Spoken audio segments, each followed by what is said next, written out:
6 जिल्ह्यासाठी कोल्हापुरात खंडपीठ झालं। 40 वर्षाच्या लढ्याला अभूतपूर्व यश आलं, त्याचं श्रेय निवृत्त सरन्यायाधीश भूषण गवई यांना जातं। आता शेंडा पार्क इथं खंडपीठासाठी 82 एकर जागा निश्चित झाली आहे। त्यासाठी GR काढण्याकरता आपण प्रयत्नशील असल्याचं मुंबई उच्च न्यायालयाचे कार्यवाह मुख्य न्यायाधीश रवींद्र घुगे यांनी स्पष्ट केलं। सेवानिवृत्त न्यायाधीश भूषण गवई यांच्या तैलचित्राचं जिल्हा न्यायालयातील राजर्षी शाहू सभागृहात अनावरण झालं। त्यावेळी ते बोलत होते। कोल्हापूर सर्किट बेंचचे प्रणेते निवृत्त सरन्यायाधीश भूषण गवई यांच्या तैलचित्राचं अनावरण शनिवारी कसबा बावड्यातील जिल्हा न्यायालयात मुख्य न्यायमूर्ती रवींद्र घुगे यांच्या हस्ते झालं। यानंतर रेल्वे गुड्स परिसरातील लोटस बँक्वेट सभागृहात मुख्य कार्यक्रम झाला।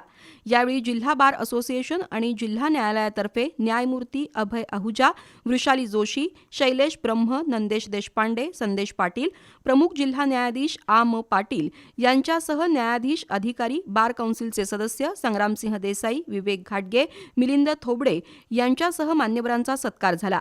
लहानपणी वृत्तपत्रात कोल्हापूरच्या सर्किट बेंचच्या आंदोलनाविषयी वृत्त वाचत होतो। त्या आंदोलनाच्या 40 वर्षाचा वनवास संपल्याचं मुख्य न्यायमूर्ती रवींद्र घुगे यांनी सांगितलं। निवृत्त सरन्यायाधीश गवई यांच्या रूपानं या लढ्याला पूर्णविराम मिळाला। आज त्यांच्या ऋणातून उतराई होण्यासाठी जिल्हा बार असोसिएशनसह जिल्ह्यात ठिकठिकाणी त्यांच्या तैलचित्राचं अनावरण होत आहे। शेंडा पार्कमध्ये आपण शुक्रवारी जागेची पाहणी केली आहे। या ठिकाणी 82 एकर जागा मिळण्यासाठी त्याचा GR काढण्यासाठी आपण प्रयत्न करणार असल्याचं मुख्य न्यायमूर्ती घुगे यांनी सांगितलं। यावेळी बार असोसिएशनचे अध्यक्ष ॲडव्होकेट राजेंद्र मंडलिक, ज्येष्ठ विधिज्ञ धनंजय पठाडे, संपतराव पवार, राजेंद्र चव्हाण, अजित मोहिते, BR पाटील, शिवाजीराव चव्हाण, रवींद्र जानकर यांच्यासह वकील उपस्थित होते।